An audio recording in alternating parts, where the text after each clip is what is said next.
Before starting this video, I want to clarify that this whole discussion will not be fully animated like my Arms in Smash video.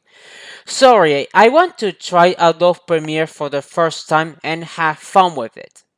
Okay, let's get started.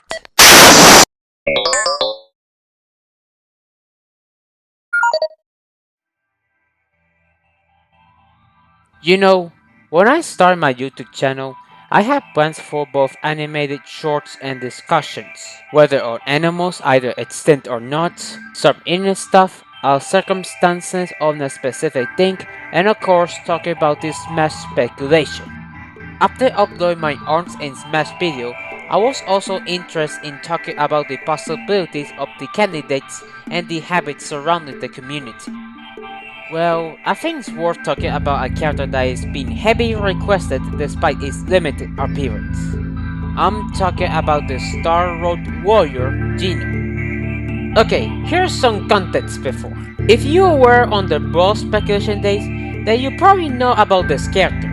If you are a younger fan or have joined the speculation between the 2010s, then it's understandable that you have no idea why, since its only appearance was a very old game. It's no secret that when it comes to Smash, the character has been talked about to no end. I mean, if you look at every list, video, article, or discussion related to Geno, it will mention Smash at the same time.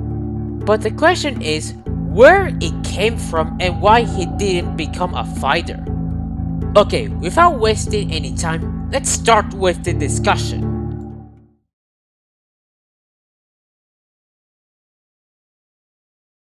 Okay, let's take a quick look to give you at least an idea of the character.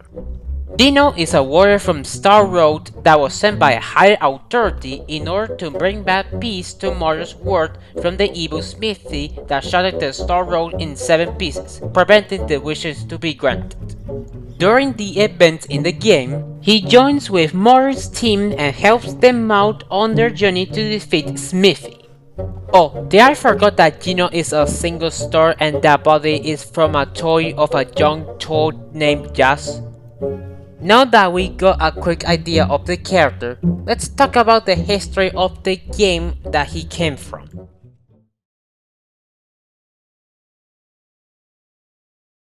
I will admit, the information that I'm going to talk about mainly comes from these videos shown on screen. So if you want the full context, I'll leave them in the description.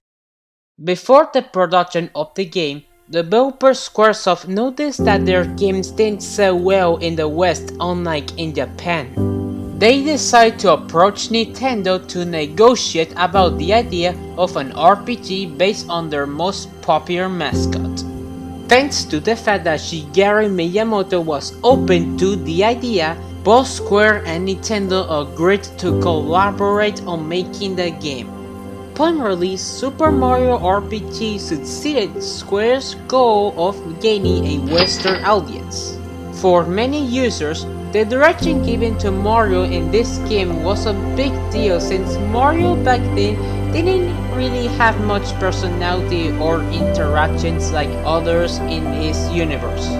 This was an introduction to the world of RPGs for younger Westerners at the time, although these games were more impactful. But not many people were aware that Square had left Nintendo. Square wanted to stick with cheaper CDs instead of expensive cartridges, but Nintendo insisted the latter.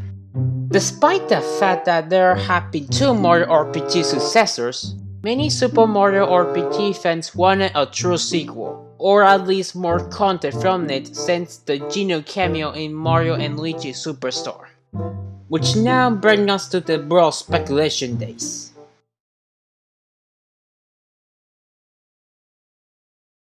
Unlike the 64 and the Melee days, the internet during this period is about to grow more and more as time goes on until it becomes the thing that we know today.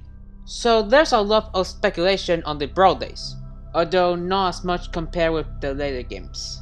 So where does the Geno bandwagon begin? Well, on day 1. But why? Here are 2 things. 1. Pete was a character from a dead franchise before he was added to Brawl. And 2. Snake is a character owned by a different company. Though there's no character that has these factors together at the time, the Geno fans start to expect his favorite character to get in since then. I will admit that the source of the next point is conflicting, but it was discussed, so I'm going to mention anyways. One day, Sakurai had made a Japan-only poll about characters that people would love to see in Smash, and Geno was among them. Because of it, the hype for Geno became even more common those days. After that poll, the development of Brawl had to be delayed to put a character from that poll, which turned out to be Sonic.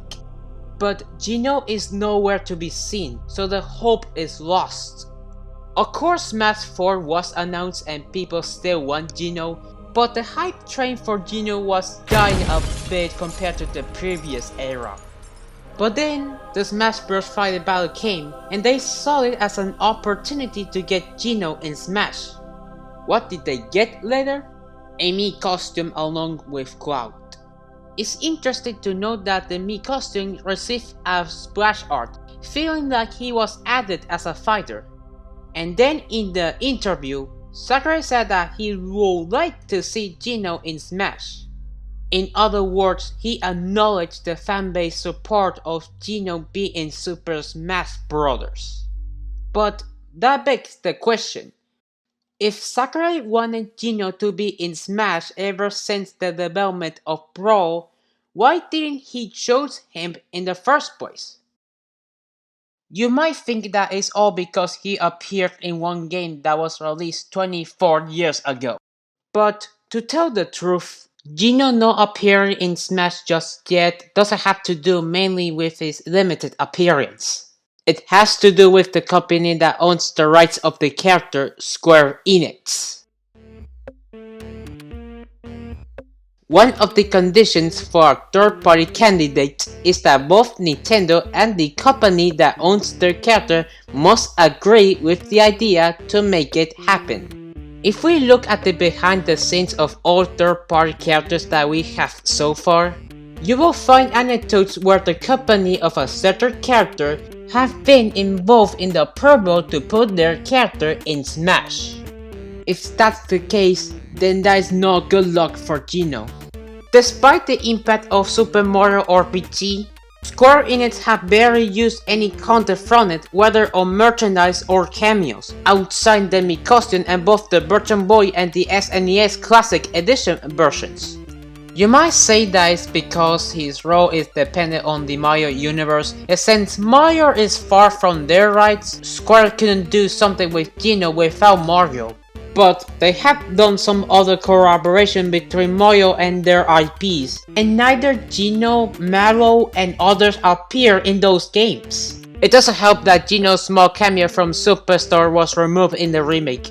Although it's true that Castlevania and Banjo-Kazooie are dead franchises before their addition in Smash, at the very least there are other stuff related to them even after their death, whether for better or worse. I mean, yes, Super Mario RPG did have some other products, but it didn't last long since the game was released shortly before Square left Nintendo, as we said before.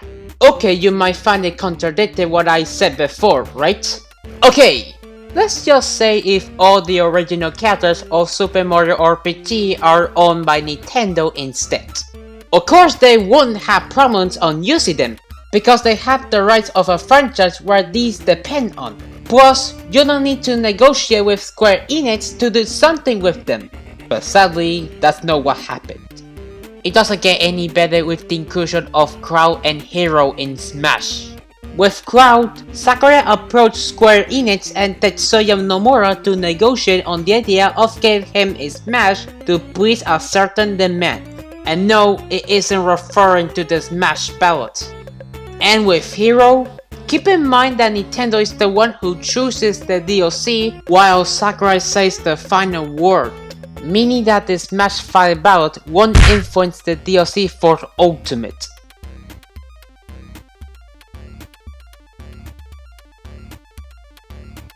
Of course, with the announcement of the Fire Pass Volume 2 and the amendment opening the doors for base game spirits, you might think that Geno is now more likely than ever, right?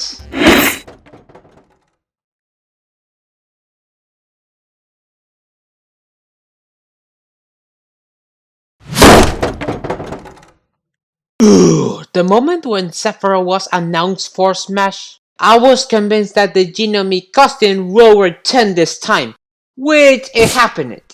It's worth mentioning that the Fire Pass Volume 2 was already being decided on November. And you know the worst part about this? Sakura has stated there won't be any more fighters after Volume 2. Ouch.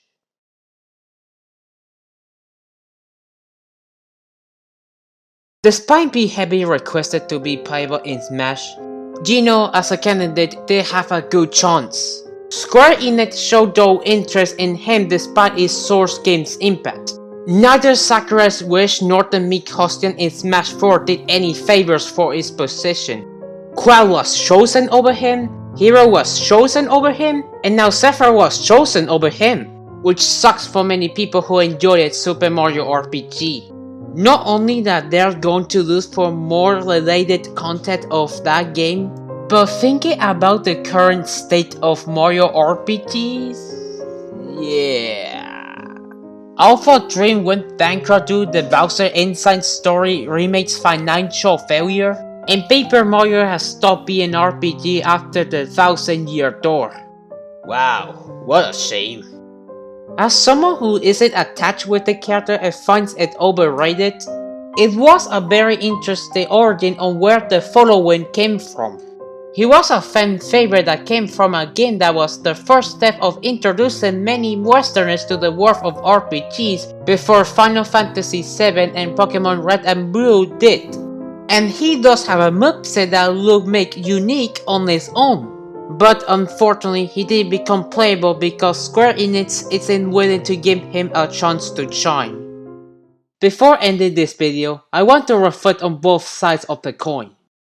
For the people who are fans of the character, I do agree that he's an overrated candidate and has issues on getting in Smash, but at least try to be a little open-minded and understand where it came from. It's not like a candidate that is only requested for the means or for dumb hints, because at least its following has an interesting story that is worth looking at. And don't be mean with all the fans of the character. Of course there are a lot of toxic ones, yes, but there are a good amount of people that wanted him with passion and love. And doing these unfunny memes and tweets can be just as bad as the toxic Geno fans. I mean, come on, it's not even fun to watch, guys. As for the people who are fans of the character, I know that it sucks that your favorite character doesn't become a playable character or doesn't get a me treatment like Sans and Cuphead, but at least appreciate that he wasn't treated like he never existed. Even though it's hard to get used to, you have to move on the next chapter and try to enjoy the game as it is, rather than just treating that moment like the end of the world, which is top ridiculous, guys. Well, we finally ended our discussion for today. I will see you guys next time.